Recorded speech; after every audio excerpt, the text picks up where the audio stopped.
What is good? Oh, all good, all good. That sounds like a good thing, honestly, all things considered. Oh yeah, for sure, for sure. So I kind of want to hear a little bit about what's been going on for you, and let's like translate it into the charts. Let's get into it. I think the Saturn square the nodes is the move. Yeah, definitely. I mean,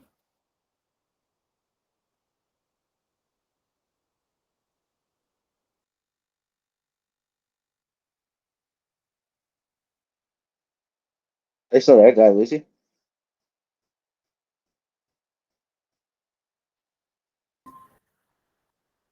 okay, how Yeah. fuck am I in his wife? What the hell? I told you my computer has a mind of its own right now. This You have an is evil twin. It's Gemini season. It's apparently Gemini. okay, so I don't even know how to kick one of me out of here. This is So we're just totally gonna the roll Gemini with it. Mars. This is Gemini Yeah, Mars. we're gonna roll with it. Let's The see here. Are evil we still silent twin. recording? Yeah, it's totally the evil twin. Okay. Okay, we're there. Yeah, hit me. What's up? Me, what an asshole. Oh my gosh. Okay, let me simmer for a second. Woosah. All right. So and there goes the evil twin. Um See, there you go. You banished it with your vibes. you know what? I'll Be take gone. that. I will Be totally gone. take that. Wow. So I haven't like nothing I would say has personally been like messing with me, but there's been like and actually maybe that's not true. I think I've just sensed more in observation mode than things like coming at me directly. Like there's been a couple instances where people or situations or things like around money kind of got miscommunicated Sure. and you know that makes sense for where I've got Mars in my chart. Second house.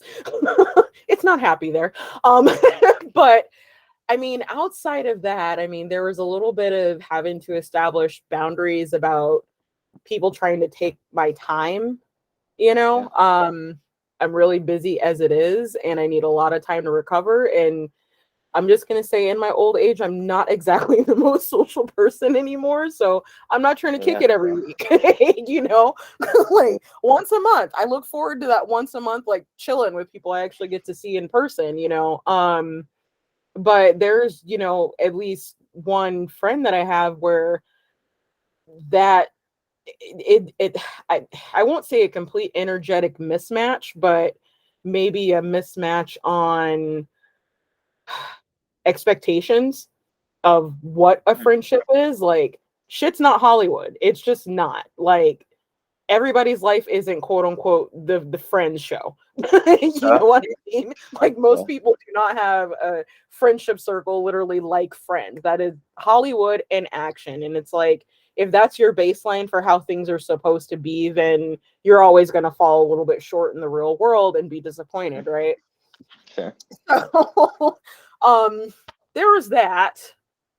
The eclipse made me really tired. I feel like I slept for 2 days straight. But Mhm. I mean, outside of that, really nothing. Like the bull did not emerge, no matter how many times people tried to piss me off, and they did try, but especially with the money thing. But yeah, how about you?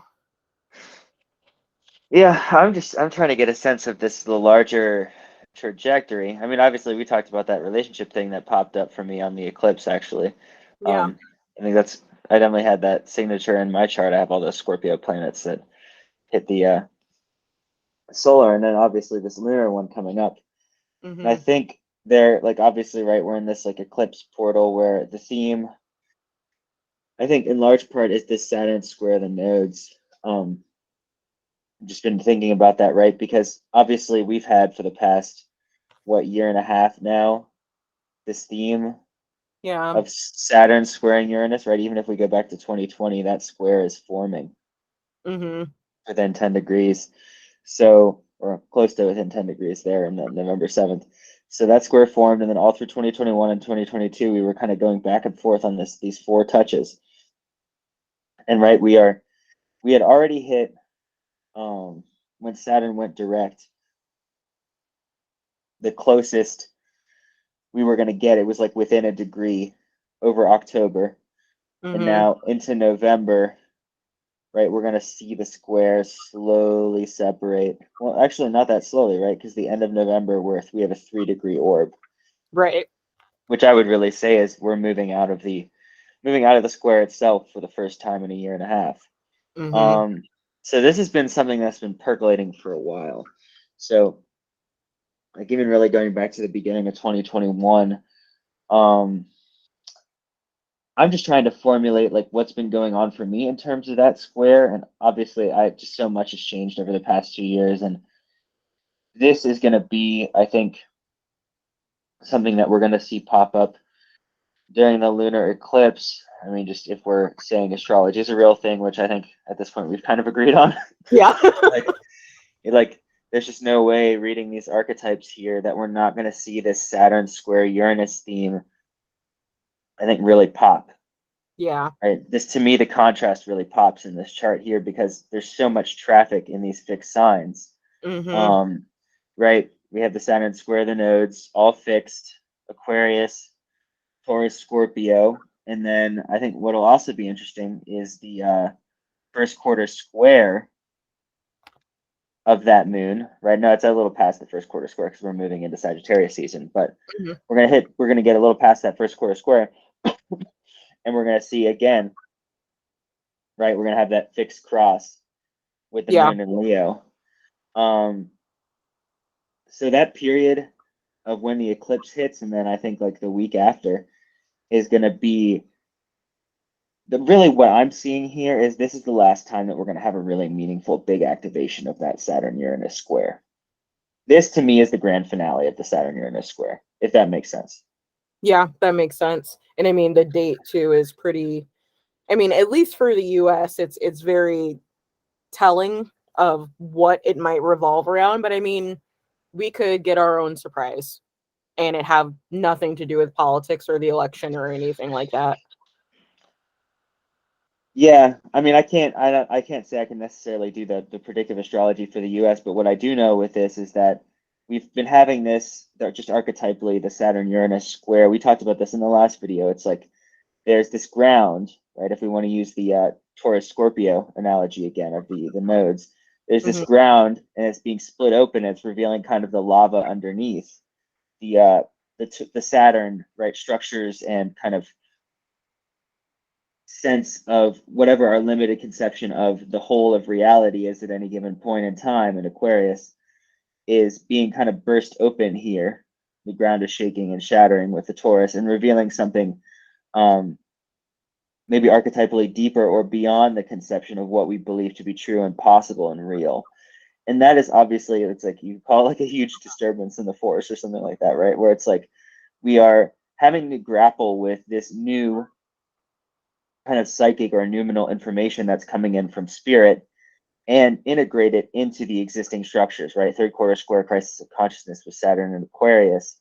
Mm-hmm. How are we changing these existing collective structures to actually incorporate a greater sense of wholeness into our lived and everyday experiences? And I think this for me has been manifesting a lot in love relationships, relationships with people in general. And obviously, that's going to be a huge theme and is a huge theme. I think we've probably already seen it be a huge thing with these Taurus Scorpio eclipses. It's got a lot to do with what we were discussing again in the Aries full moon video. It's the self and Yeah. other. The self and other axis is continued with the Taurus Scorpio. It's the unification at the spirit or soul level, or the merging of the spirit or soul level with Scorpio. And Taurus Mm-hmm. is like the incarnation of the body, right? If you think of Aries as like the birth of the pure spirit, Taurus is taking form. It's very Yeah. distinguished. It's a distinguishment, again, moving from Pisces to Aries to Taurus. It's a distinguished, the spirit is taking form in the body, but in Scorpio it merges and becomes one. Mm-hmm. And I think this is kind of the conflictual axis that we're seeing the Saturn square Uranus play out on in the eclipses. There's a sense of, okay, I'm a human being in a human body, and I need to ground myself and embody the spirit and take that in and become my own person and live a life on this earth. And then in Scorpio, it's I am merging with the whole of existence, or I'm merging with the lover, I'm merging with the other, and we're forming an entirely new entity, which is the relationship itself. It's like becoming a third party almost. And this axis here with the Saturn and Aquarius is where's the balance? Where's the fulcrum of that? And we're necessarily taking in this new psychic information, literally taking it into our bodies, incorporating it into our bodies, and this kind of lesson is playing out. I think it's a very spiritual event. But what's to come of that? I think who's to say, right? Because everyone is confronting it in different ways, right? And we've been talking about this, people kind of turning away, going into distractions, going into all sorts of ways to avoid confronting what is and has been, I think, a very spiritual time of pretty radical shifts in consciousness. Yeah, I agree.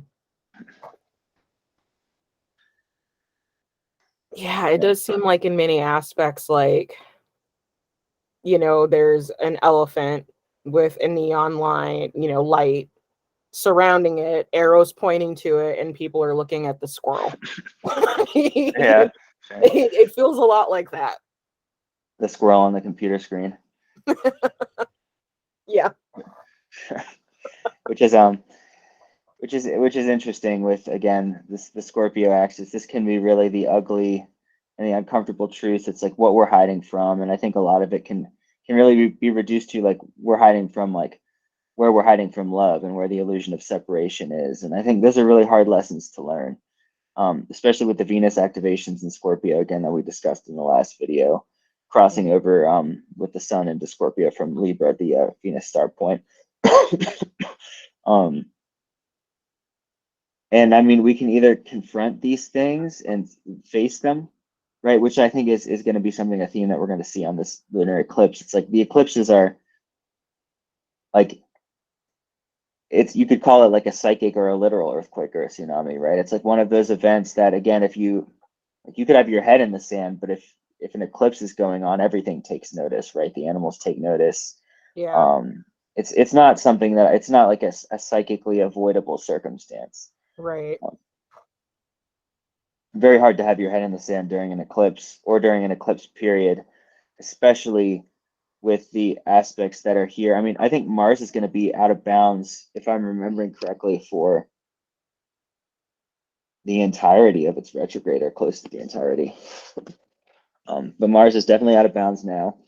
I can pull up the listings for that. And Mars out of bounds turning retrograde, right? I think it turned retrograde actually today or yesterday. 2 3 days before. Okay, I gotta go to now. Yep, turned retrograde today. This to me is like super wild card energy, on top of all the eclipse stuff, especially with the square to Neptune and Jupiter obviously back into Pluto. This is really kind of expansive confusion. And what worries me, right, is that there is this important transformation that's happening. But we spoke about the forest for the trees thing, and that's what worries me. And I'm thinking about it myself in terms of how I'm approaching this circumstance and period of time. It's like, how well am I engaging this process of psychic transformation of consciousness? Am I doing it in a way that's thoughtful and present, or am I reverting back into kind of old structures and old ways of doing things, which again would be the South Node eclipse, old structures and old ways of doing things, which put me in a place that I was, it wasn't working. So Yeah. how can I be more conscious and be more aware of these patterns in my life, particularly regarding relationships, interactions with other people, ways of conducting things, as you said, my finances, energetic relationships and connections with people. How can I engage those in a conscious way to actually have relationships, right? Because I think there's a certain point where you have to be very conscious of, as you were saying, how you're using your energy, how you're using your time, and your resources to be able to engage with people in a way that's authentic and in a way that doesn't, right, just devalue or trivialize what is really a sacred human connection and union, which is, again, very Scorpio. This is the place where we all meet and merge. Again, the trine to Pisces. It's the place where there is this possibility for immense unity. I think Scorpio at its best can be very tantric. This merging or meeting at the soul level. in a sexual, psychological, or spiritual way. And that's the possibility that avails us, I think, during any significant Scorpio transit, but particularly during something like this lunar eclipse. There's so much power here with the Yeah. transpersonal. Uranus making that aspect to the North Node. There's a lot of thrust here, with the emotional thrust, relational thrust, communicative thrust, self-image. There's a lot of parts that are playing here. And I think Uranus really does that amplification work, as we saw with the Mars Uranus North Node conjunction in August. It's a rocket shooting off, but we're having that now with the moon on a total lunar eclipse. So it's hard to kind of. I think this to me is easily the most significant transit of 2022 in terms of a one-off. But if we're speaking in terms of the more long-term transpersonal stuff, it's obviously Saturn Uranus. Oh yeah, definitely. Kind of like Uranus is basically bringing in the new, or pushing in the new, if you will, overpowering Saturn. Or I Yes. guess maybe that's the option in front of people is, like you said, are they going to lean into what's new, what works for now, or are they going to try to hold on to the old structures and crumble with them? Yeah. So, and right, Uranus always wins. It's Mm-hmm. the Dane Rudyard thing where he's like, Uranus like blows a hole in the wall of Saturn. Yeah. There's just there's no containing it. So that burst, Saturn's never going to win that, right? What Saturn will do at best is try to incorporate some of that noumenal information that Uranus is bringing in, Mm-hmm. and that's all we can hope for. The that explosive content though is something that I think we're all grappling with, and we're noticing. I think a lot of people just really really struggling to Yeah. incorporate what is a really significant psycho-spiritual download that's happening in the collective and has been happening, I would say, since 2020, but especially Mm-hmm. since we've really engaged this crisis of consciousness Saturn Uranus square. Yeah.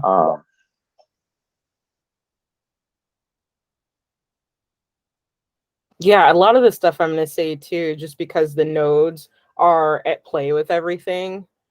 And then of course the moon being where it is and being a part of this eclipse, like it's very karmic. Like I would say all of these lessons that are appearing right now are very karmic in one way or another. Yeah. Yes. Yes. This. I mean, if we wanted to talk about eclipses as karmic times, yes, but with the Scorpio on top of it, Mm-hmm. doesn't get much more than that. And I think these are really difficult lessons to learn for a lot of people. I mean, it definitely obviously depends on how much this is hitting your chart, right? But Mm-hmm. especially if you have personal aspects, like if you have a lot of planets in Taurus or a lot of planets in Scorpio, um, this is going to be really, it's just really going to be hitting hard. And I mean, for me personally, I feel like I'm still incorporating these lessons, which makes it kind of hard to speak about them because they're unfolding. Yeah. But the Saturn square here is really we could talk about eclipses in like 3 month or 6 months kind of as like portals, right? Going from eclipse season to eclipse season. But with the Saturn Uranus square involved, I'd say this is more of like a 2 year kind of culminative period, which is the kind of personal integration of the transpersonal lesson Oh, that's that's been going interesting. on with the Saturn Uranus square. This is really putting the flashlight on it. Yeah, like I feel like I've read something or heard something along the lines of saying that what we're experiencing now will literally take until 2024 to finish unfolding and integrating before we're officially in a, I guess, quote unquote, new cycle. So with it being that long of an effect from this particular eclipse cycle, like that, yeah, that aligns. So what you're seeing 2024 in terms of the final movement of Pluto into Aquarius, I'm right? Because guessing it so. I'm guessing retrogrades. it goes into Aquarius, right? Is in 2024. Yeah, because it retrogrades in 2023, it dips in and then dips back out, but then right at December 8th, 2024, it goes into Aquarius for the last time. Okay. Okay, yeah, that lines up. Wow, astrology is cool and creepy all at the same time. Yeah, and I mean, I'm not the type of person to like, I don't know. I don't like to embellish and like make up my own stories around this kind of stuff. I'm just going to look at the archetypes, right, and do an archetypal interpretation. I Mm-hmm. don't feel comfortable doing anything beyond that because it just feels like it would be a lie, honestly, right? Right, free will is always at play. Yeah, it's just we're looking at the archetypes as they position themselves in the sky in certain harmonic patterns, and in accordingly, right, we're going to do the best we can to make some sense of it using the different kind of traditions and techniques that are available. So, I mean, yeah, there's obviously this is not like an end of this process necessarily, right? Because again, we have, if we're looking at the kind of outer planets, so to speak, this Neptune still has to make its way into Aries.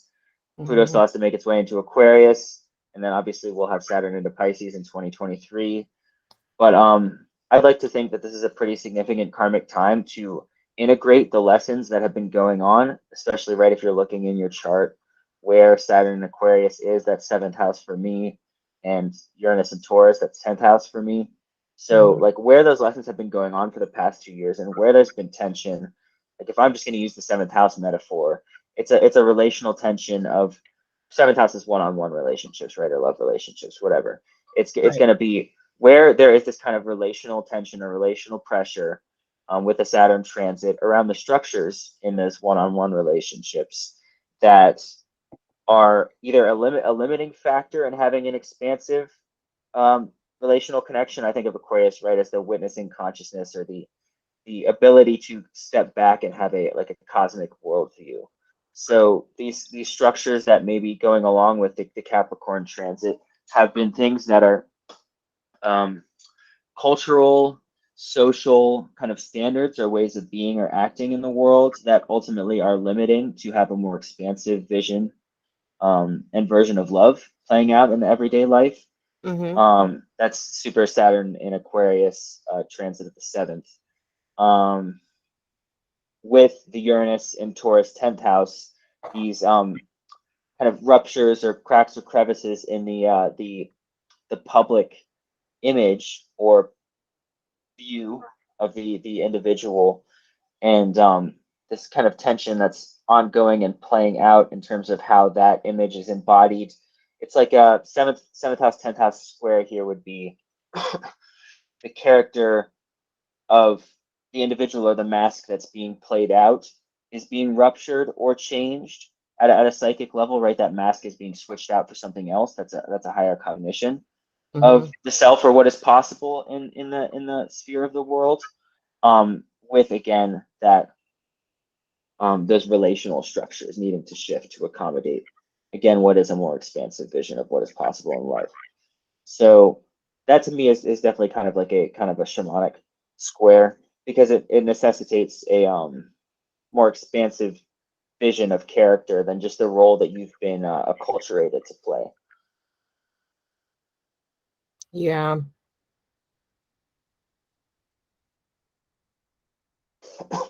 You know, I keep looking at the Chiron and I guess I'm curious how this is going to come into play too. It's almost like Chiron is the little brother people forget about, even though its energy is like always there. Yeah, sure. And if I'm reading that right, it's connecting to the South Node, correct? Yeah, quincunx to the south node. It was Okay, actually exact during the new moon solar partial solar. interesting. So Yeah. collective wounding for sure. It's kind of like the generational karma thing that you brought up yesterday. It Yes. reminds me a lot of that, especially since when you're looking at the South Node, you're looking at karma effectively. But then for whatever reason, when looking at Scorpio, it's like the shadow side of all of that, of all of the pain, of all of the status quo, of all the things that haven't been addressed.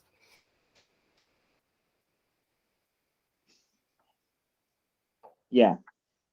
I mean, it's hard to not acknowledge the wounding, especially with the quincunx element here. It's like the chiropractic adjustment that's necessary, um, especially in like the wounding of the masculine or the wounding of the agency of the individual in relation to intergenerational karma around possession, control, um, Mhm. jealousy, violence, abuse, manipulation. Um, that's what I'm getting here with the quincunx aspect, just reading the archetypes. And I'm definitely seeing that. I mean, we've talked about slavery. It's just like hard for me to not keep bringing it up.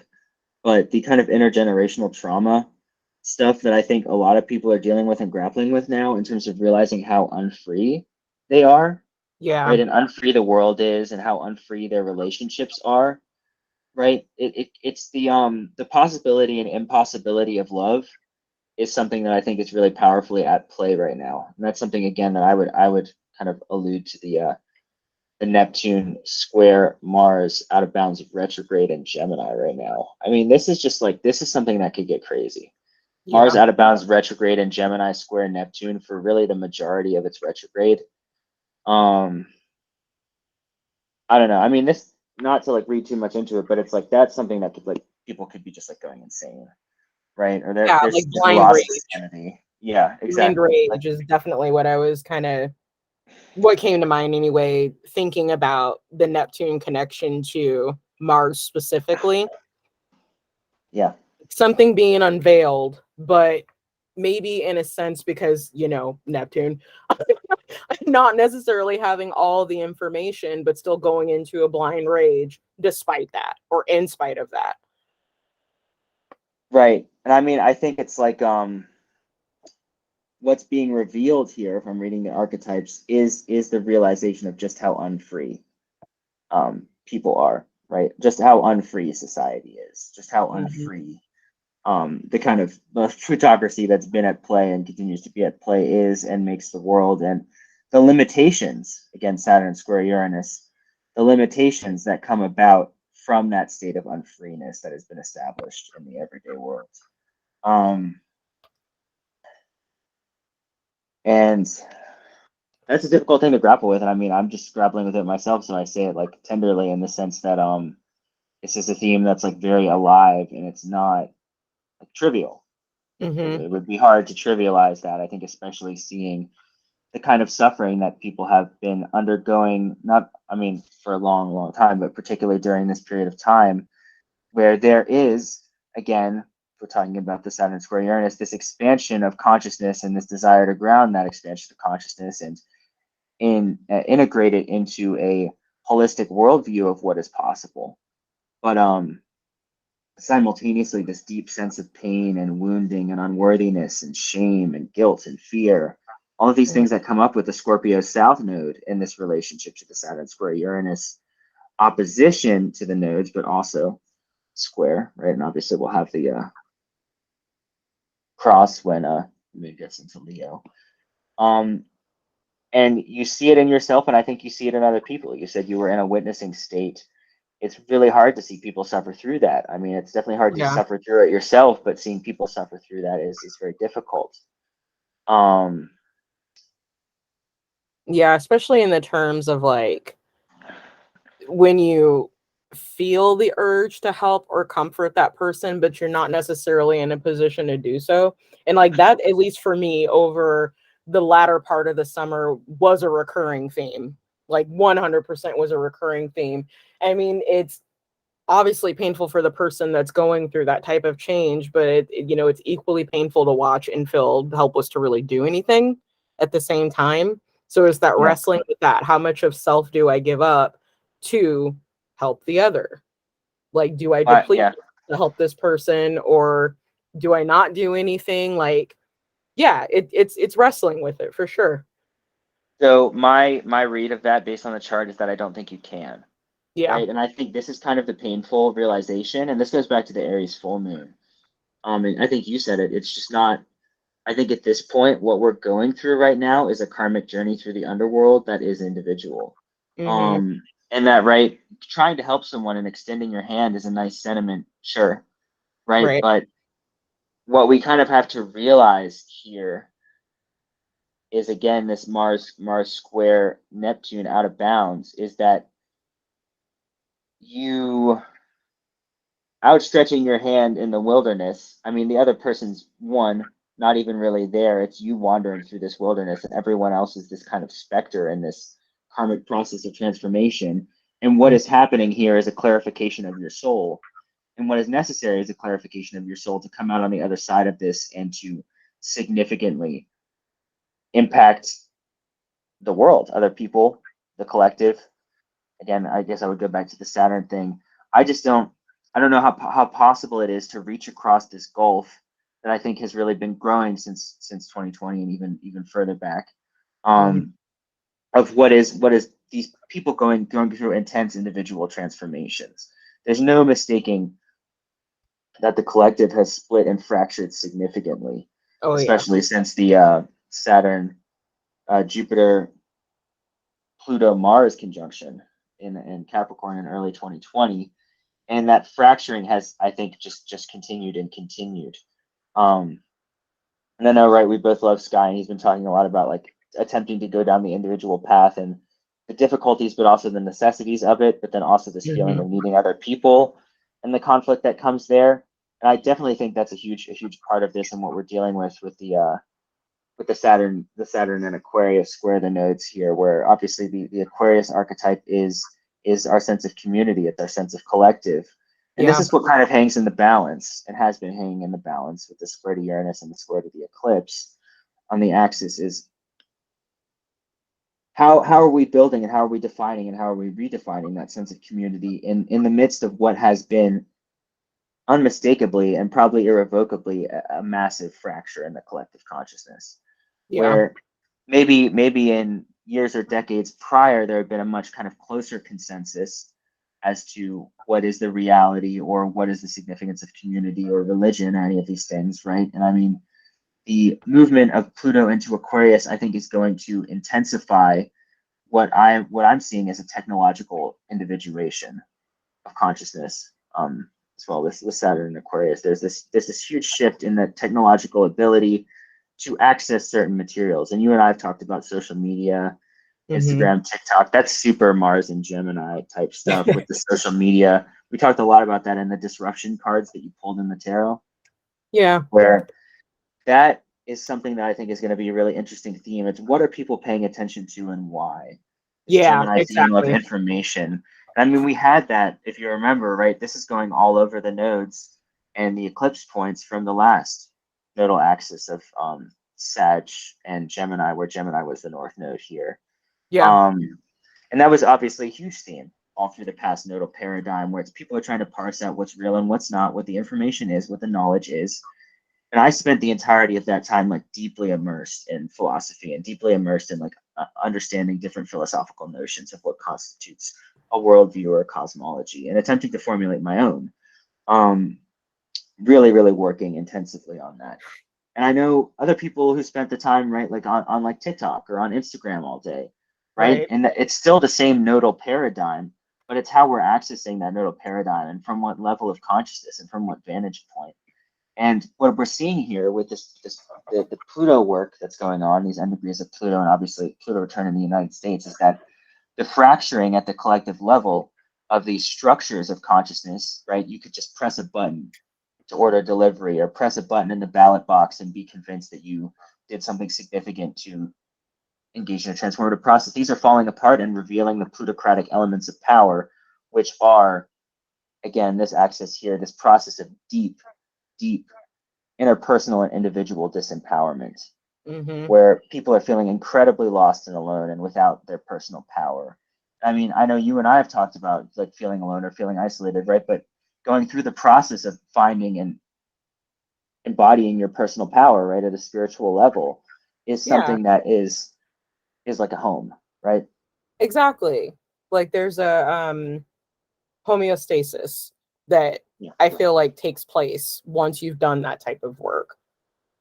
Not to say it's an easy journey, because it's not, you know, but, you know, as I've said it a multitude of times at this point, that we don't grow through comfort. We grow through discomfort. Otherwise, nothing bad would ever happen, you know?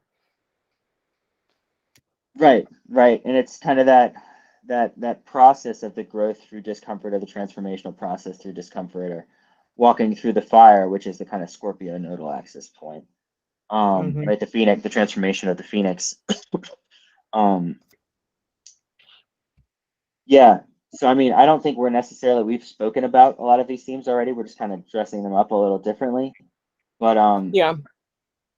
it will be interesting to see, right? Obviously, as this eclipse comes about and the sun moves into Sag, we are out of the orb of this square. Um, and this is going to look a lot different toward the end of November, right? With these planets in Sag. Um, Yeah. the nodes, the South Node in Scorpio, for the most part, I mean, for all part, right? This is just showing the return of the moon post eclipse is going to be empty house again for the most part, minus the South Node. Um, Obviously, we will still have the activation point when the South Node passes over 2 degrees of Scorpio for the solar eclipse. If you remember, right, Hmm. that it was at 2 degrees. I think that's actually in the beginning of 2023 when the nodes start to move out of Scorpio and Taurus. But this is going to definitely look a lot different here once we Yeah. get the planets out of Scorpio. Yeah. I think for, I mean, it'll feel a lot different, likely for people too. But I mean, and you'll have to help me out here, but if you're looking at the archetype of Sagittarius, it's not that the lessons are done just because so many planets aren't in Scorpio anymore. It's almost like a transference to a deeper part of the lesson going into Sagittarius. You know, that's the scholar, you know, Yeah, it's the yeah, teacher. it's a progression, I think. So, right, if we were talking about the lesson of the Scorpio, it's literally walking through the fire, right? The transformational Mhm. process that is walking through the fire. So this is very immediate. But I think here, Sag with the Jupiter element is much more kind of expansive and philosophical, if you wanted to put it that way, right? Scorpio is like Yeah. the confrontation of it, right? The experience of it. But you come out of the experience and you reflect upon it. That's the archetype of Jupiter, where it's the you have the interpretive element, so to speak, right? So the Mhm. information comes in via the immediate and intense Scorpio experience of merging with life, or merging with reality, or merging with another. And then you have this reflective um, kind of element where you have you said the philosopher, right? The Jupiterian kind of philosophical Yeah. aspect, where the it's almost like there's a bit of a relief here in terms of the transition, and there's kind of the jovial, people talk about like Sag, just like the adventure or whatever. There's credence to that, because there's the experience of coming out of the dark night of the soul and integrating or incorporating or interpreting that wisdom into a larger philosophical or cosmological worldview. Which again, I was talking about the Gemini Sagittarius nodal axis, and that's really what we're talking about here. Mhm. Yeah, Um, the almost like an integration really begins to happen once Sag season steps in full. Yeah. So that'll be much different. I think it'll be a much different energy, and I don't think it's going to be, well, yeah, as nearly as intense as this that we're going through right Yeah. here, this eclipse portal. Um, so I mean, I think really until we have the personal planets transition out at the end of the month, um, we're going to be really working with Yeah. this, and this is what I would call this kind of shamanic work. It's like this. Yeah, definitely. Like, I guess when I think about the Dark Night of the Soul process, and even more specifically my own, like, I've had this point of trying to like define, okay, well, when exactly was the beginning of this and when exactly did it end?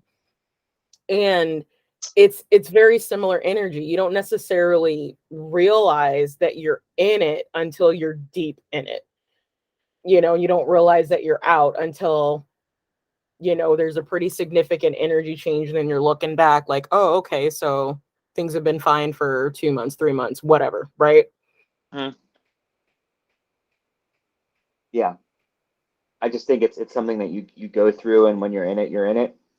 Yeah. That's part of why I've been feeling kind of like it's hard to speak about it, right? Because it's something that's happening and it's so visceral. But then again, right, you have 2 or 3 months out or something like that, or however long you start to be able to have that Sagittarian reflecting back on it. And I mean, that's in my chart, this is kind of that's the natal Mhm. thing, right? So the progressed sun and moon have been slowly moving into a new moon in Sagittarius, and that's a 30-year cycle. That's going to happen when I turn, I think, 29 or 30, right about. So that'll be pretty much the equivalent of what's happening here in my personal chart. It's kind of movement out into a more interpretive, philosophical experience of the actual kind of karmic or shamanic event that is occurring. Yeah. So that will be interesting. I think that will be welcome, especially to get out of, again, the Saturn Uranus square, Yeah. as the orb is slowly growing apart, even during the eclipse, the total lunar eclipse here. Mm-hmm. Yeah, no mistaking this period of time though. Can't think of a. This is really it for 2022 if we want to talk about the event. Yeah. All of the aspects here. There's everything in this chart is making a significant impact. Yeah, I agree. It's I don't think that there's many people that this energy is going to escape, No. if that makes sense. In some form or fashion. It's probably going to hit your chart. Like, and I know that's one of the things that I've been thinking about, as I saw that this was coming up and these transits were coming up, exactly how is this going to affect me, with Uranus passing over my second house right now and Saturn rocking in my 12th house. I'm like, okay, this is going to be interesting. Will probably have something to do with money. But it just, at least so far, hasn't been anything like, okay, yeah, this event happening right now is exactly how this playing out. And I think that that's the thing about Scorpio energy, is that it's very subtle. Like, it's powerful, but it's subtle. It's not always in your face. Yes, give me a quick second. I have to type this out. Okay.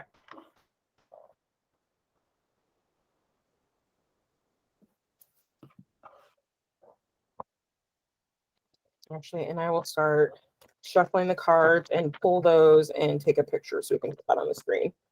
Okay, perfect.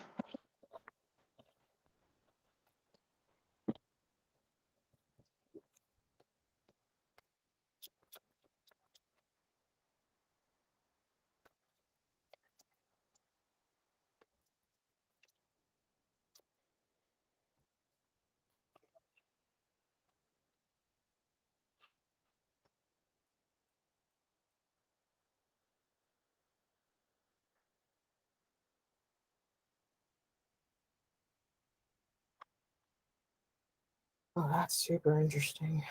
Okay.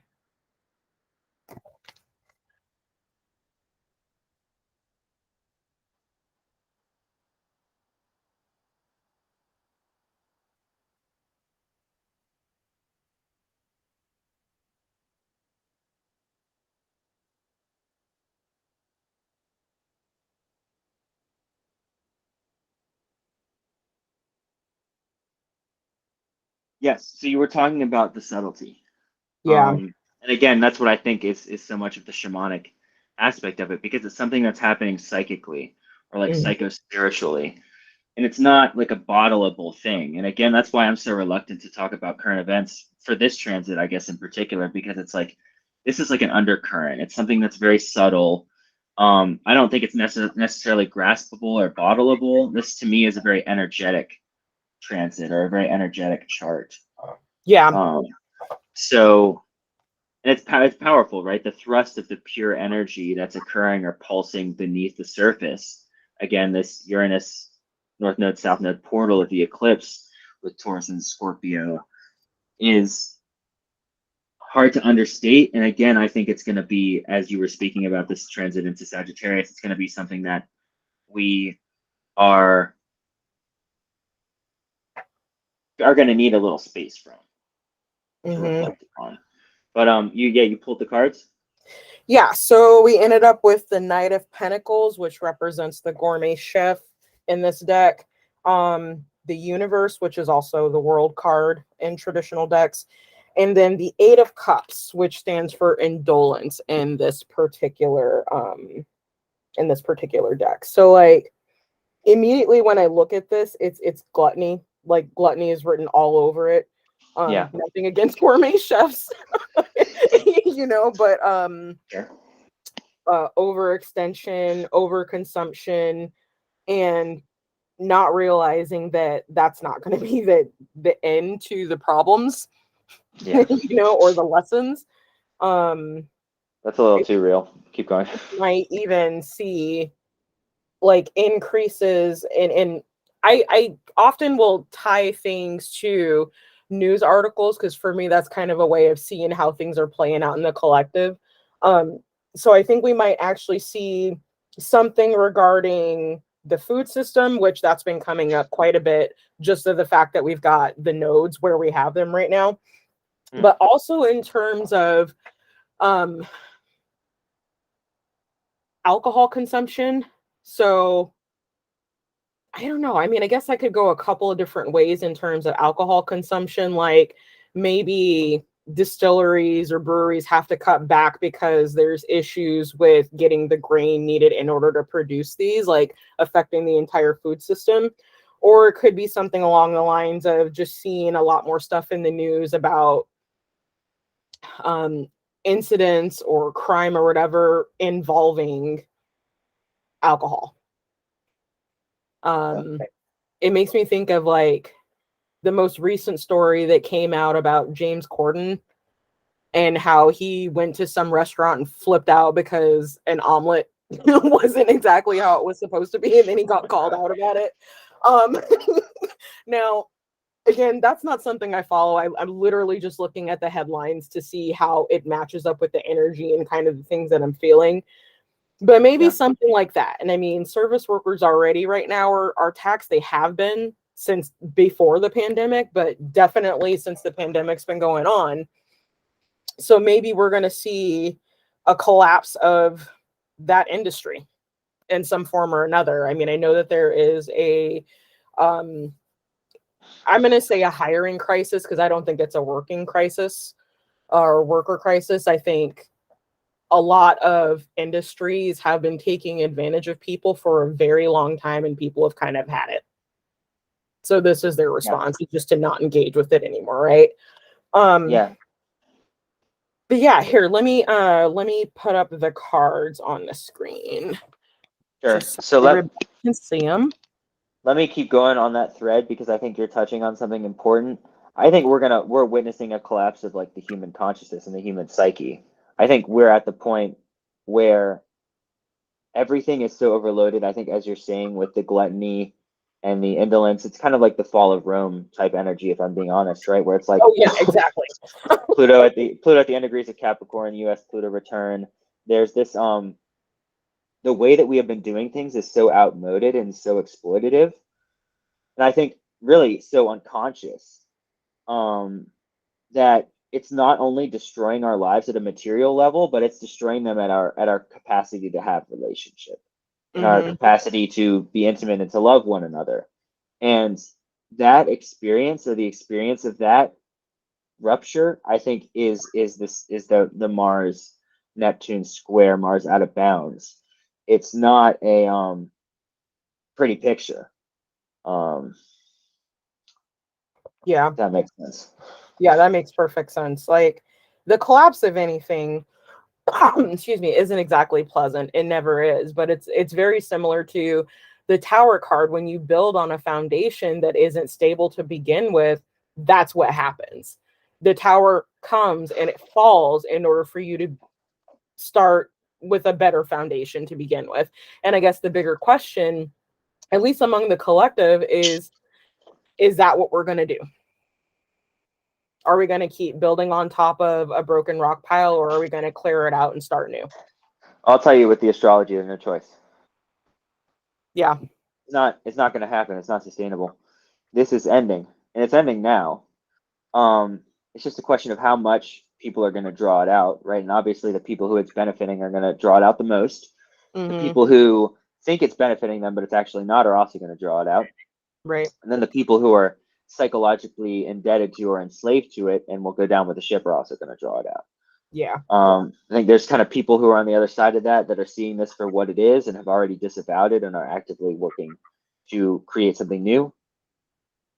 And that, again, to me is the I'll pull up the chart again if that's cool. Yeah. Let me stop sharing. No, you're good. You're good. Is the Saturn-Uranus square.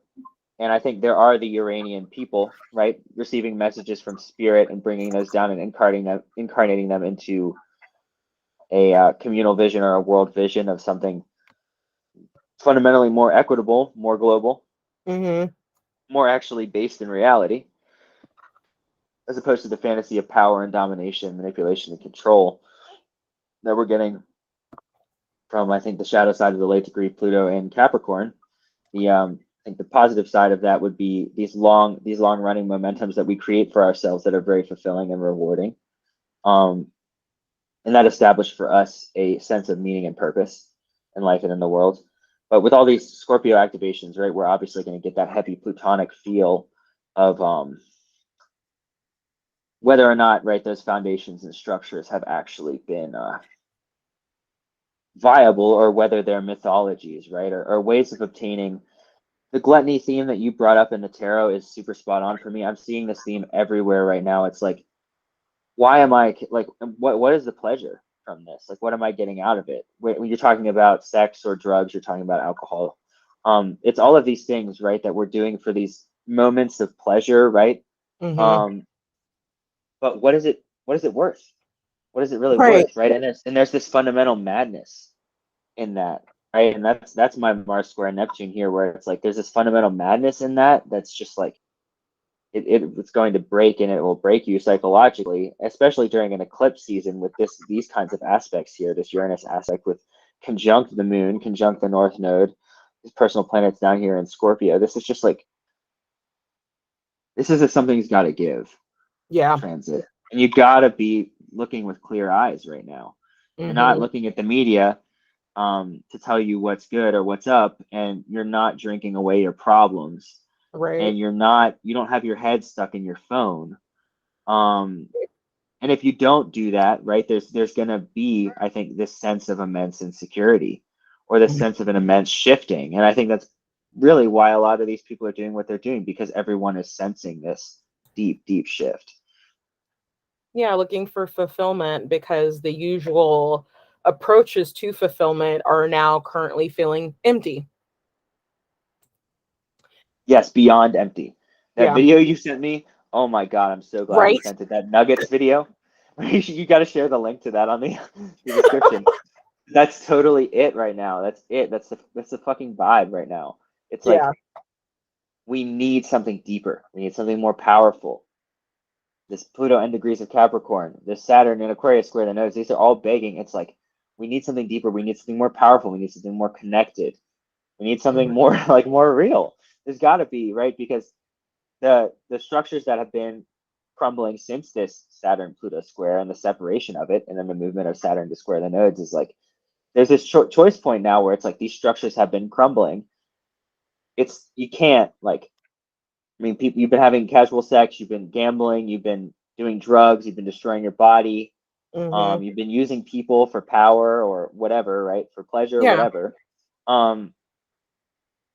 That's super. The square, this Saturn square this axis in Aquarius is exactly that. It's like, there's a choice point here. It's like, you can try to keep doing that, but that's very we're talking about anti-Saturn cult. That's like anti-Saturn cult. Saturn is not going to allow that. It's not sustainable. It has nothing to do with any of the principles and tenets of Saturn, and it's not real. It's really like an exploitation and abuse of the fundamental principles of reality in the natural world. So we will see. I mean, ideally, you've already made the choice to like stand here with clear eyes, right, and to look around and to see what's happening, and to have already begun integrating these, I think, very personally empowering things that are going to form new structures and new ways of meaning and being and living in the world, amidst the crumbling of these collective structures, which are just not, people are pressing the buttons, but the buttons aren't working anymore. And they're frantically Right. pressing them because they need whatever's on the other side of those buttons, right? Pleasure or power. Mhm. But the loss of Without that bothering to is like stop and ask if it's even still relevant anymore. I mean, I think part of it too is, even though like we can see this in the chart, like I think people have to want to see. They have to want to ask those questions. And we were talking about this last night, yeah, like getting into those deeper questions and asking why, and questioning, and not just eating what's being served in front of you. You know, don't be indolent. right, right, exactly. And I mean, that's the free will part of the chart here, right? I mean, it's just like whatever people are going to do, they're going to do. But just looking at the astrology, I mean, you don't even really need to look at the astrology. It's like Pluto is It's leaving a Capricorn. It's ending.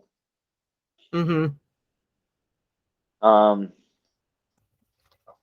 so in light of that, right? I mean, do you want to stick your head in the sand or do you not?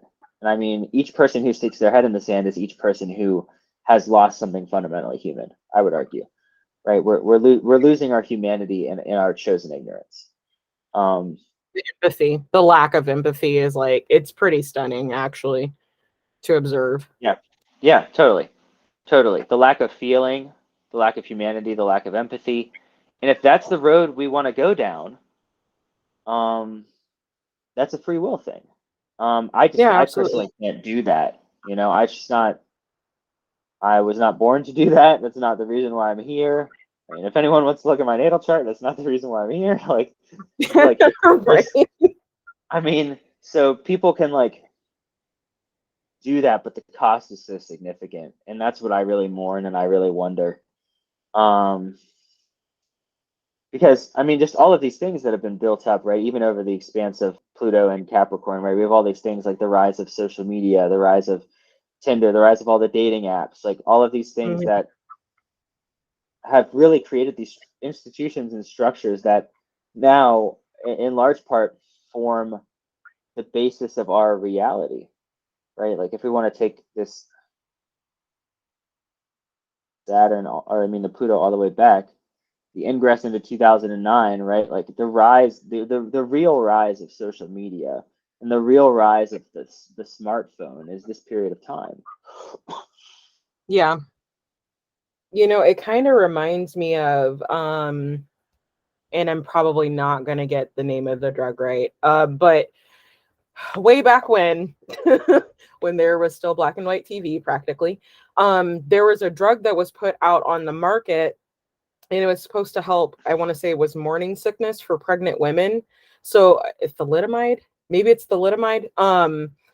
And so there's a period of time where all of these women who were suffering with, you know, extreme morning sickness were given this drug, and come to find out this drug actually harmed the fetus or the child, you know, so they would come out the womb with growths and just things not right, basically. Like it altered their genetics.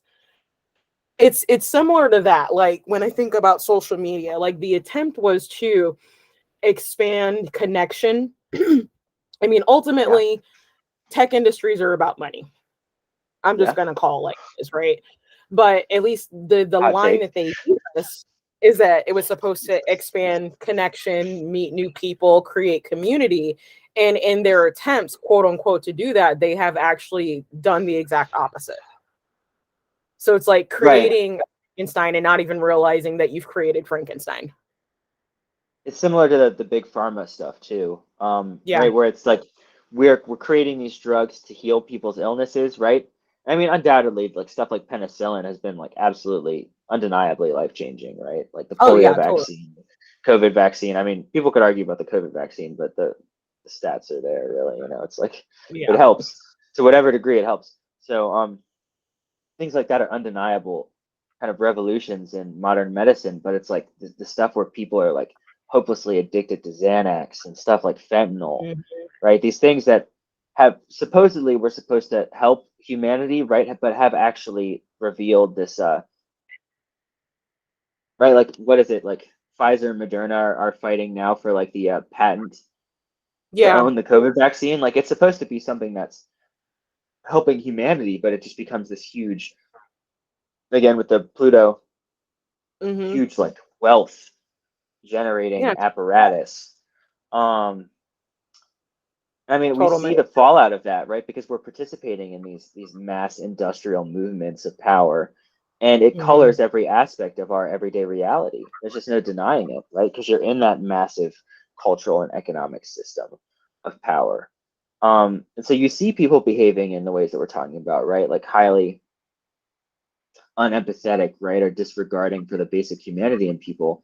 And you ask Hmm. yourself why that is, but the answer is pretty simple. It's because the entirety of our society and culture, right, again, is based around these fundamental tenets. I mean, if you want to think about the Pluto return to the United States of America, the signing of the Declaration of Independence, the hypocrisy is no mistake. It was all men are born free and equal, or whatever.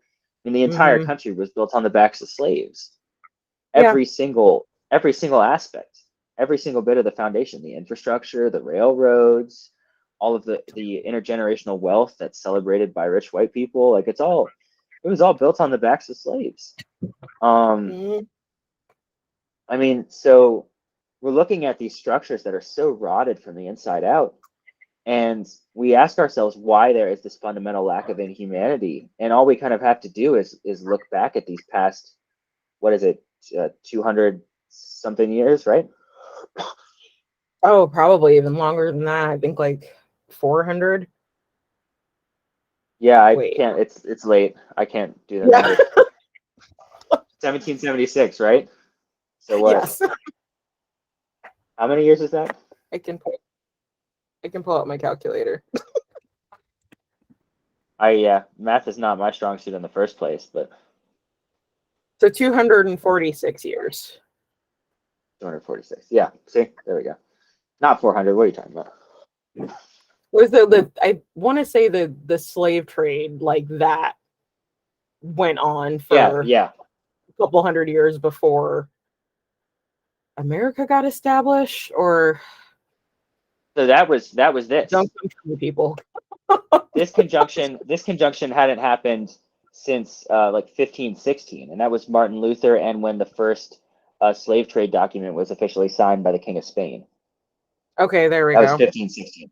So that's the other long running transit. Again, right, why this theme of slavery keeps popping up here, it's very relevant. It has been for the past couple of years. And obviously, in 2020, the stuff that was going on with like BLM and the protests, that was huge, right? Hmm. But then it seems like, again, we're talking about the head in the sand thing. It seems like people are intent on forgetting, like not only Yeah. forgetting, but like erasing, right? Like erasing the memory of COVID or erasing the memory of 2020 and the protests of these movements, right? Because it's like they're still going on, right? Movements going on in Iran and other countries around the world right now. But Yeah. I think particularly in America, it seems to me that we've taken on this disposition. It's like we're going to keep soldiering on even in light of whatever happened and keep pretending like nothing happened or nothing is happening. Um, Well, if and you that, erase it, there's no need for accountability. There's no need to look back and try to learn right, from, those moves and those mistakes. Like, right, yeah, that's exactly why. If you erase it, then it doesn't exist. If there's nothing written, it doesn't exist. So like destruction of some of those historical documents, for example, um, like it makes me think about the US being in Afghanistan and like a lot of the war that was going on over there, and of course in Iraq and stuff like that, and just how much of that history was destroyed because of Martian energy, warring energy. yeah, yeah, And it's like you can erase a culture on paper, and through objects, but you can't actually erase that culture even if you try. That person walking around is the living embodiment of what you're trying to get rid of. So as much as they're trying, it's kind of a futile attempt, at least from my viewpoint.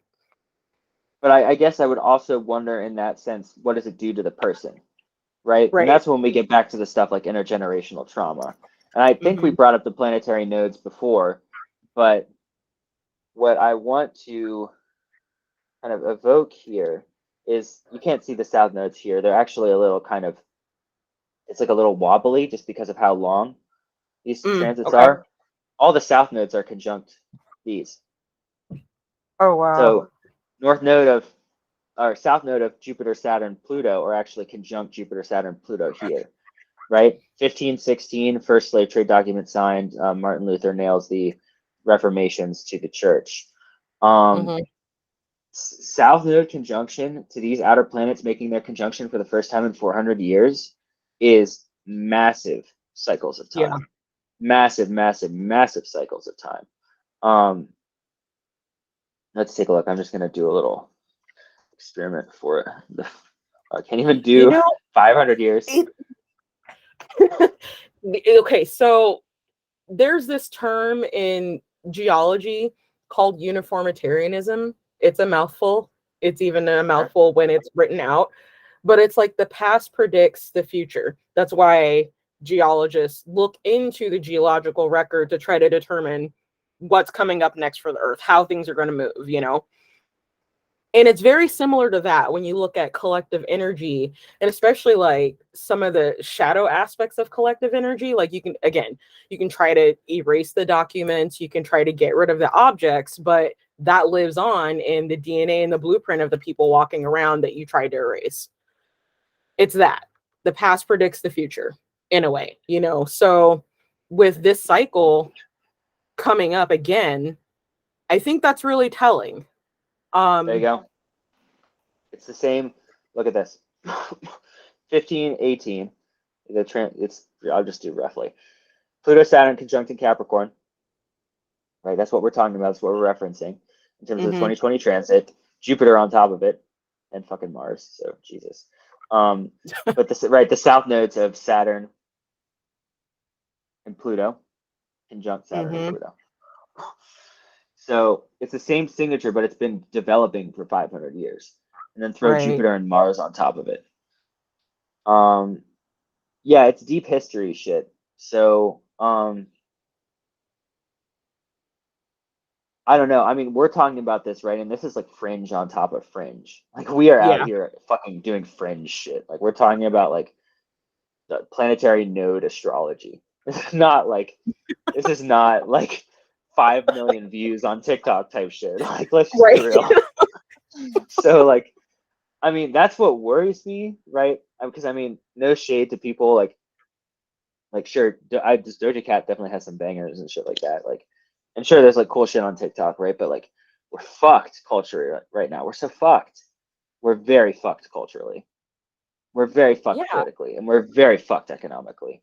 So it's like, I mean, what you're talking about in terms of your solitude, right? And I empathize with this because it's like, you want to connect with people, but it's like, okay, I'm connecting with people, and this person is like brainwashed and lost into a certain degree, desperate, right, for any sort of energy source whatsoever. And they're going around extracting energy from other people just to survive. Right? Like, this is like, man, like, we need to be thriving right now. Like, I mean, whatever you can do to thrive on your end, right? Especially if it has to do with channeling your own long-term momentums. That's the sweet spot right now. I mean, like, it's hard for me to come to terms with because I'm the type of person who like loves people, right? And I love to interact with people and have deep, intimate relationships. But it's like, there's a certain point, I think, with the astrology now and over the past 2 years, it's like, you gotta have your eyes open. You gotta have discernment. We can't be continuing to be manipulated by media or like false visions of who and what people are. And if we're seeing clearly, things are going to fall into place in the right way. Yeah, absolutely. Don't get distracted by TikTok and Instagram and Facebook or whatever the fuck they're calling themselves now. All of that is really meant to shorten your attention span so you don't pay attention. Like it's literally probably one of the most brilliant distraction techniques that I think I've ever come into contact with or even read about, for that matter. Like some straight out of Art of War shit, but on a digital level. So it's like, here's your eclipse. Moon comes to conjunct Mars, trine Saturn. And as you can see, as Mars retrogrades, it's going to come into an exact trine with Saturn. While the moon, there you go, here's your exact trine when the moon comes back around. Moon cycles are fascinating, right? The trine aspect is activated with the moon conjunct Mars, trine Saturn, but then the trine becomes exact between Mars and Saturn when the moon comes back around to Saturn. So this period, I think of, it's going to be around 14, 15, 16 days is going to be fascinating, because this is like, okay, the big pop happens. Are you paying attention? Are you doing your work? Like Saturn's like, have you been doing what you're supposed to be doing? Or are you in this mode of like deep distraction, deep media trance? Like, are you in this like drone rhythm, you know? I can't help but pay attention to the dates too. Like, and I know it's not going to be like that for every single country. I mean, Thanksgiving, to my understanding, is basically something that's only celebrated in the US, but this is right around that time where there's a lot of travel. Again, with the indolence coming back up and the card about food, you know, with the gourmet chef. Like, I mean, that entire holiday is, while it's supposed to be about giving thanks and gratitude for the people in your life and where you are and all that other stuff, ultimately it comes down to getting fucked up and eating way too much. Like, it is a food holiday at the end of the day. Like, as far as meaning is concerned, that's what it's turned into. So I can't help but look at this and just wonder what kind of stuff is going to end up being in the news cycle as a result of that. Like, I will certainly be scanning just to see. But yeah, there's a lesson there for us too, especially right. At least I mean, it can't even say like the idea of Thanksgiving and the founding of it was even in its highest form, because land was stolen literally from the indigenous people that were here. And effectively, we're celebrating that every year by getting fucked up and eating too much. Like, it's kind of a mind fuck, if you will, whenever I think about it. So yeah, it's going to be interesting this year. There's your Pluto return energy. Totally. I mean, it's like, okay, like we have this holiday which has now devolved into just getting fucked up and eating too much, which is actually based on a massive betrayal, which resulted in a genocide. Yeah. You know, right? So I mean, that's what we're dealing with these Pluto return themes. Also interesting to see the south node of Neptune on Saturn, and that it has been on Saturn for the past year. There's a lot of misinformation, a lot of fucking confusion, a lot of people being like, what am I doing right now? Or what am I supposed to be doing? And the easy way is just to go right back into pleasure. Right? I mean, that to me is pretty emblematic. No shade to Gemini, right? But it's pretty emblematic to me of the whole like Gemini, Sagittarius, North Node, South Node theme, where it's like there's this possibility of really accumulating information, really researching, really doing the work to understand these larger themes and historical cycles, right? Like that would have been a great time to study astrology or to study the history that's not written in the school books. Like, right. Great time to really expand the breadth of your knowledge. But instead, what's happening, right? Like TikTok becomes this like, I mean, TikTok somehow got even bigger during that time. I mean, if it was like even possible. Yeah, like I thought TikTok was big. It's just like, oh my God. Like everyone's on TikTok. It is going to overtake many, if not most, of the platforms that are currently or have currently been considered like the top social media platforms. Like I've been saying it for at least the last 3 years that Facebook is in a death cycle. They're literally circling the and anything and connected. If you think about the progression of these social media platforms, it's like Facebook, people are posting updates, they're posting pictures and videos. Instagram, pictures, didn't even really become videos until later, until TikTok started to really ramp up their competition. TikTok, Mm-hmm. 15, 30-second videos, right? Yep. Proliferation, 5, 10, 15 seconds, 5, 10, 15 seconds. Over and over and over again, this constant stimulus of what really amounts to is just like constantly being hit in the face by meaningless information, or like dopamine hits, or Yep. like that to me is like dark, dark, dark, dark Gemini energy. Like, oh man, Mm-hmm. there's so much information and we love it. Like, oh, there's so many options. We love it. It's like going to a restaurant and there's like 50,000 different things on the menu and you're like, damn, I just want to eat all of this. Like, Right. it's Yeah, Gemini. terrifying to me, but I think there's the pleasure and the gluttony thing is super Gemini square Neptune to me. Obviously, like hints of the South Node Scorpio shit that's going on here. Mm-hmm. But I don't know. It's a very concerning thing to me, and I hate to see it get bigger. And it also makes any sort of like real attempt to foster connection feel even more marginalized. At least I think, in my opinion.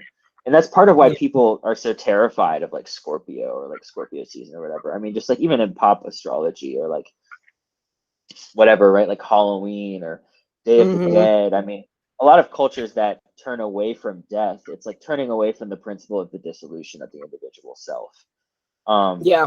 and that happens in ecstatic relationship, but it also happens in death, and both things happen to be the Scorpio archetype. So, like, what does it mean to really love someone, and what does it mean to really be in love?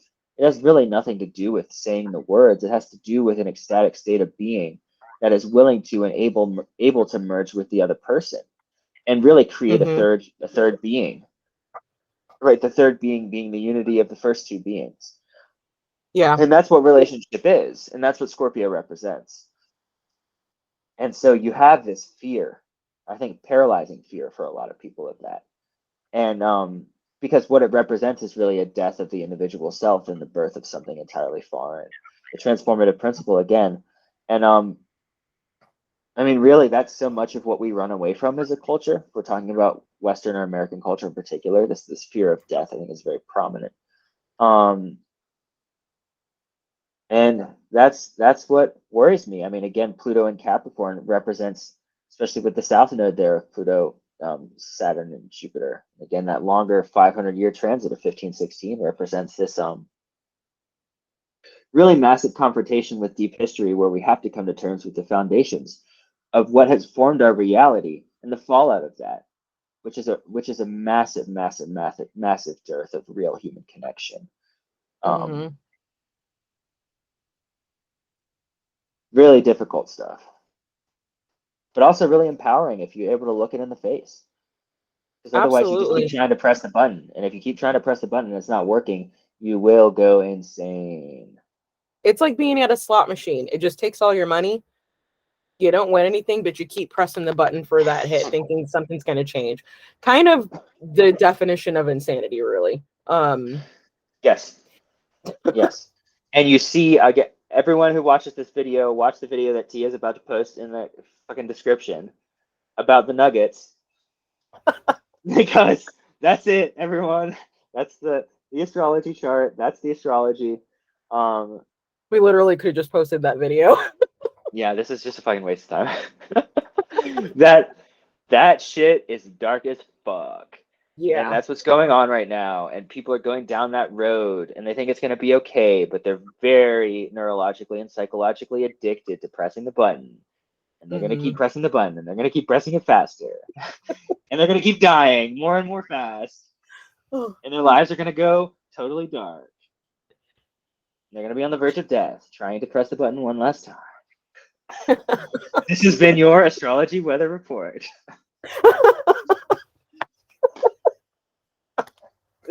Oh my god. Again, as I said in the last one, save yourself. Goddamn. Goddamn. Please, honestly. Wow. Yeah, Some this of is us going to be have to do it. interesting. Yeah.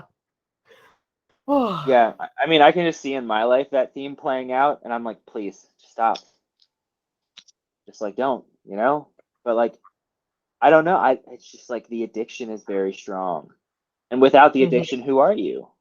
The addiction has become Right. a lot of people, I think, right? Again, that's the Pluto and late degrees of Capricorn shadow side. It's like, I am those structures. You said going down with the ship, right? It's like, I am those structures, and those structures are dying. So I'm going to die Mhm. with them. Yeah. Yeah, I mean, I feel like that can happen. I mean, really, it can happen to anyone who's just, I would say, not as conscious as they should be of their own inner workings. But like, Yes. when you associate yourself so deeply with something outside of yourself and that thing disappears, like, that's when people crack. Like, I Yes. freaking cracked. Literally the same scenario. I associated myself so much with being a student that's who I became. Like, who was I not being a student? And like, just even that question, really not that existential in nature, became very existential, and I literally cracked. Is that You that know, song so Cracks by Flux Pavilion? You know that song? I do not. That was Don't a call me. banger at the house parties back in the day.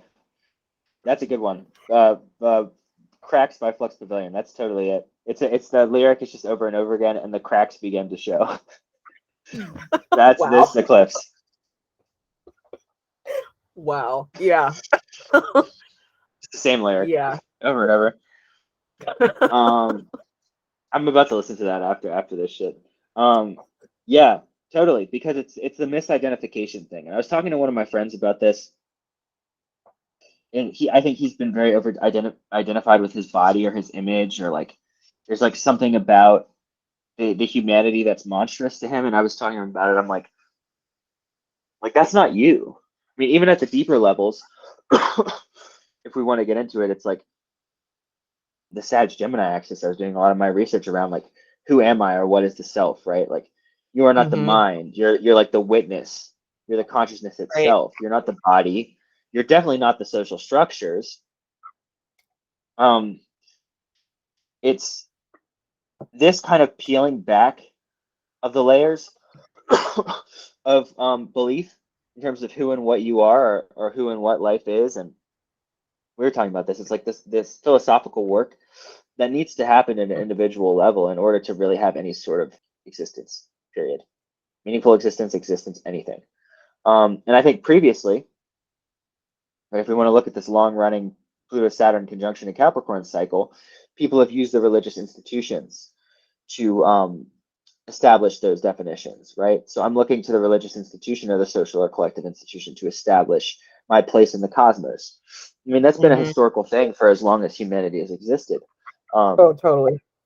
I mean, even right, we could think of some of the civilizations that are revered among the more like conscious communities or whatever. Like if we want to talk about Egypt, or we want to talk about the Native American civilizations in this country, they're all based around these tribal or communal ideas and definitions of what is the cosmological place of the group in the larger sphere of the world or sphere of existence. And these have always been collective definitions, and to transgress those definitions has come with significant punishment throughout history. Yeah. It's just not possible to do so because it means being a member of the community or being a member of the tribe. Hmm. And so again, we were talking about going out into the wilderness, this Mars and Gemini thing. It's also that theme in the Dante's Inferno where Dante goes into the wilderness, the midpoint of his life, because he's terribly lost, right, and needs to find reason and meaning. When you do that as an individual, there's a really powerful transformative process because we need to find ourselves, right? We need to find the truth of ourselves. This is also a Chiron thing, right? We have to find the source of the wound and learn how to heal it, not only within ourselves, but within other people. Doesn't mean the wound ever goes away, but it means we have access to it. And the wound is our essential Exactly. humanity. It's our human condition. Um, but if we don't have access to that, we don't have access to our life. Hmm. And there's people who are just disbarred from their lives, right? And when you're disbarred from your life, what are you going to do? It's addiction, it's pleasure, it's anything that I can do to get the sense or feeling of being alive, even if it's just for a moment. Hmm. Um, and what that does is prevent really deeper relationship, deeper connection, deeper meaning, because you're constantly focused on that dopamine hit, or you're constantly focused on getting that next thing, right? Or Yeah. getting that next promotion or getting that X amount of dollars. Mhm. That is Looking that for is the something. sign of a. Self. Go ahead. Go ahead. I was just saying, looking for something outside of self for that Yes. satisfaction instead of finding it within yourself already. It's already Yes. there, just look for it. You won't even have to look that deeply. But that is a deep historical cycle, right? So I can't necessarily blame any of these people for doing that, right? But when we're looking at these transits and we're looking at the whatever, if you want to call it the Aquarian age, right, where we start to have the constellation of Aquarius rise on the spring equinox, that that coming of the age of Aquarius, I mean, you could, there's all sorts of like this and that. If we want to talk about the age of Pisces, it's Jesus Christ and this embodiment of the Christ consciousness, and he becomes an icon for it or whatever, and becomes worshipped, which Mm-hmm. is precisely really the opposite of what needs to be done. My logical revolution of the age of Aquarius in my mind is that each person comes into that Christ consciousness for themselves, and this kind of Mm-hmm. culture of worship or looking outside of themselves ceases to exist, and rather people actually come into their self-empowerment in a spiritual sense in terms of real spiritual connection with their higher selves. um, And I think that's part of a much larger cycle that's going on right now. But all of these Yeah. transits are really around that. I mean, if we're just looking at the archetypes and talking about the archetypes as we've done for the past however long here, and on the past couple of episodes, however young the channel still is, right? All of this stuff kind of lines up to this larger trajectory, and hopefully with as little interpretation as possible, because that's what the evolution of consciousness is.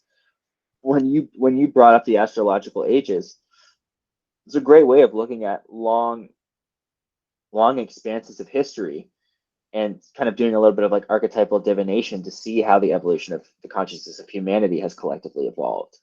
So when Mm-hmm. you and I are talking about this kind of stuff, we're talking about kind of the cutting edge of this Aquarian age, which is coming into your own personal power and sovereignty by way of accessing this wound, the thing that people are so terrified to look at, which is Yeah. really the depths of their inner humanity. And looking at that and coming to terms with that actually allows for life to begin in a really real, Mm-hmm. because you know yourself. Yeah. Okay, so I'm kind of thinking about that Dante and Beatrice story. Mm-hmm. So I didn't look super, super deep into it. It was on my list. It didn't happen. But Sure, I was sure. watching this movie, just, something random in the background that I didn't have to think too hard about.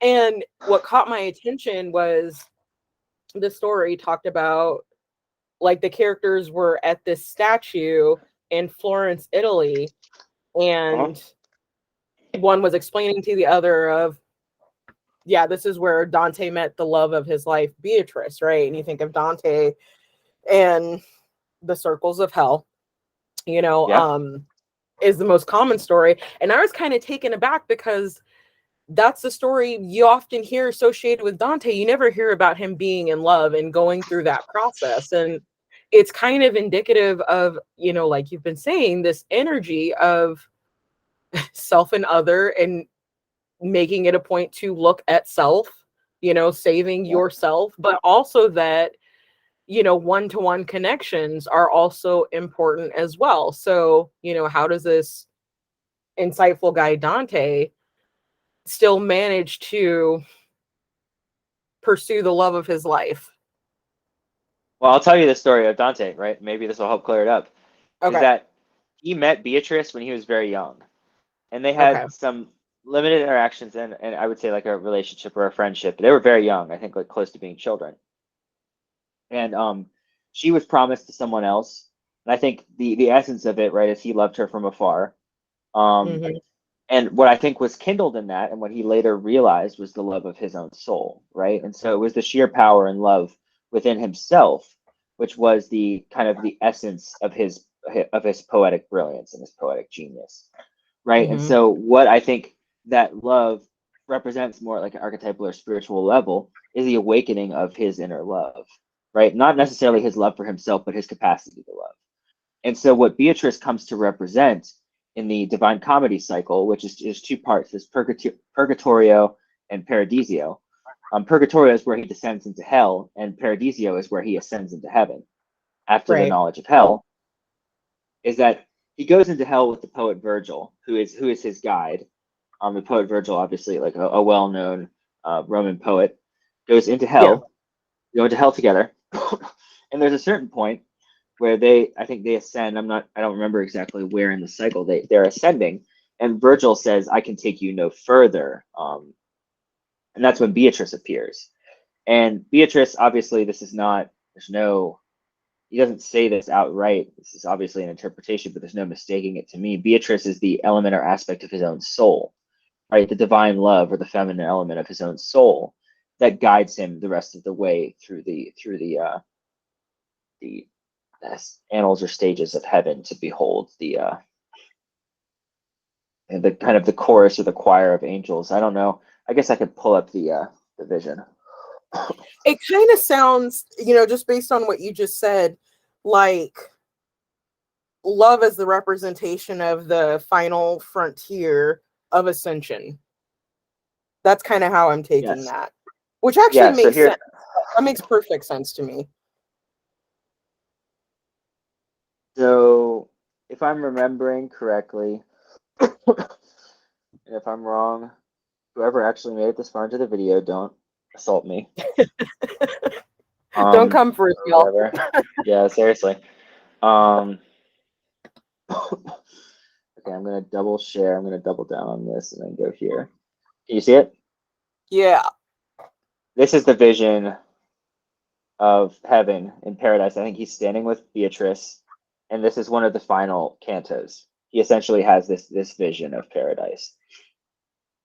You definitely get some sun vibes there, I guess, right? But this is the emanation of the choir of angels that kind of spiral out from the center of creation.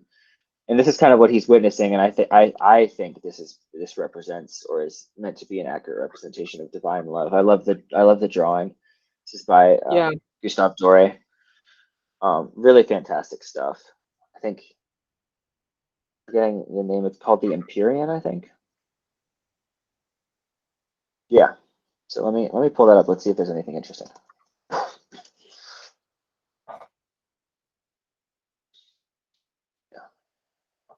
Here it is. Yeah, place in highest heaven. Meant to be occupied by the element of fire or ether. Yeah, in or on the fire. That's Super Scorpio. There you go. Interesting. Okay. Falling place of God. So it sounds like it's very timely when that came up. I mean, granted, it's just a movie, whatever, limited series, I think it was. But like the fact that I chose to watch it at this time and how just well it kind of connects into the energies at play right now is super interesting to me. It's very synchronistic. Yeah, so we were talking about this in the new moon video. Dwelling place of God, the blessed celestial beings so divine that they are made of pure light and the source of light in creation.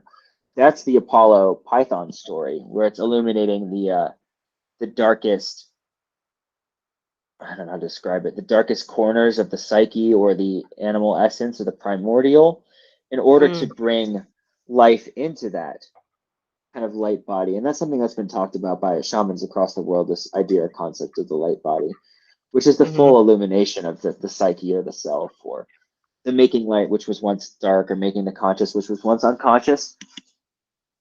And in doing so, coming more fully into this kind of, I think, celestial life and celestial light.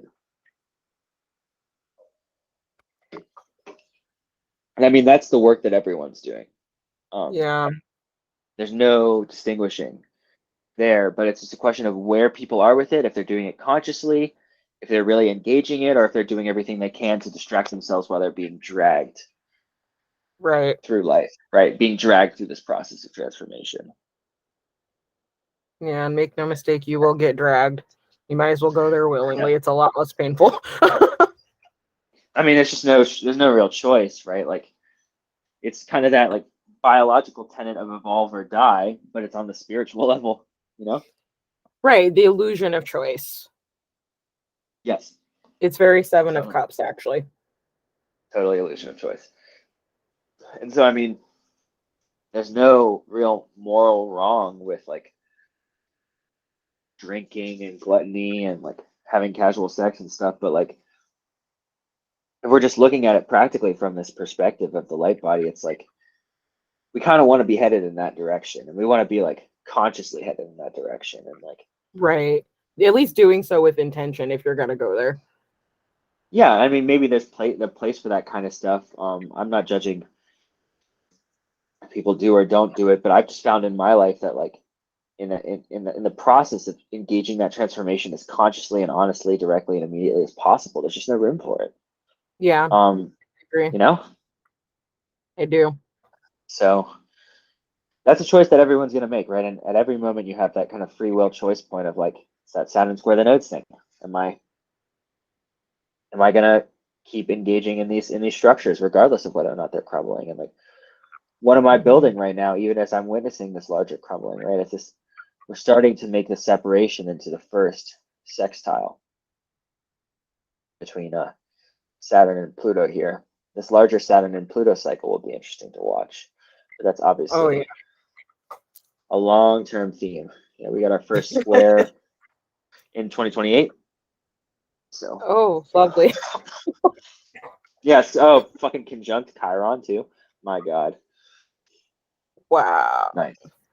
Nice. Well, when Well, Chiron goes into Taurus, that's gonna be an interesting period of time, at least in my chart, because I've got that natally on top oh of a Chiron and debility. Taurus. Yeah. Yeah. So yeah, that'll be an interesting period of time. Yeah. Yeah, I Yeah, I, I don't I don't even want like too deep into like predicting what I think might could happen because I think it's going to be one of those periods of time, at least for me personally, where it's hard to see beyond 5 feet in front of my face because I'm literally walking through it. yeah, that's me right now with this eclipse portal, just with my transits. It's insane. It's like Yeah. literally there's like fucking 30 conjunctions just in my Scorpio. 30 My different goodness. conjunctions. Oh, But it is packed in your chart for sure. that's like it's that walking through the fire thing. Mm-hmm. I don't think this is gonna stop. I think it's been, I mean, you could say since like 2012 or 2013 or 2014, it's really been rampant. Mm-hmm. 2011, but this off like a fucking rocket here, and it's gonna keep going. Like Yeah. we are in the mix of some like very significant.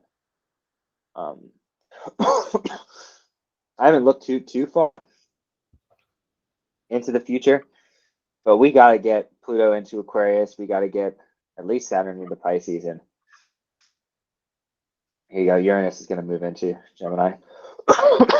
it's the it's the thing here. Yeah, this is a big one with Neptune into Aries, getting Neptune out of Mhm. Pisces, clearing out these transpersonal planets from the back end of the chart is big shit. Yeah. Getting Neptune out of Pisces, big. Again, getting Saturn back out onto the first portion of the chart, big. All of this stuff for me is big new beginnings, and obviously those archetypal facets. But Pluto's still got right 2 generations in the back end of the chart Yeah. before we hit that. This is fuck, man. I might be fucking dead or some shit. Yeah. 20, I definitely won't be 2069. here by the time it gets there. 2069. So great. The rest Yeah. of my life I get to deal with Pluto on my 12th. I'm so stoked about that. That's crazy. Yeah. These long Yeah. cycles. This is the thing about astrology. It's like you don't really touch time at a deeper level. You know, it's really hard to touch Yeah. time at a deeper level than you can with astrology. Human history doesn't do it. Yeah. Yeah. That is true. Oh man. That's a long time from now. What the yeah, Pluto and Aries. 2097. Jesus. Holy crap. We thought 2030 was far away. Yeah. Wow. That that brings one down to earth, like for real. Yeah. I don't know. Do we want to call the video? We can keep talking on the meet, but I think the video's KO unless you have anything. Nope, I don't have anything. All right, y'all. That's it. The end 2097.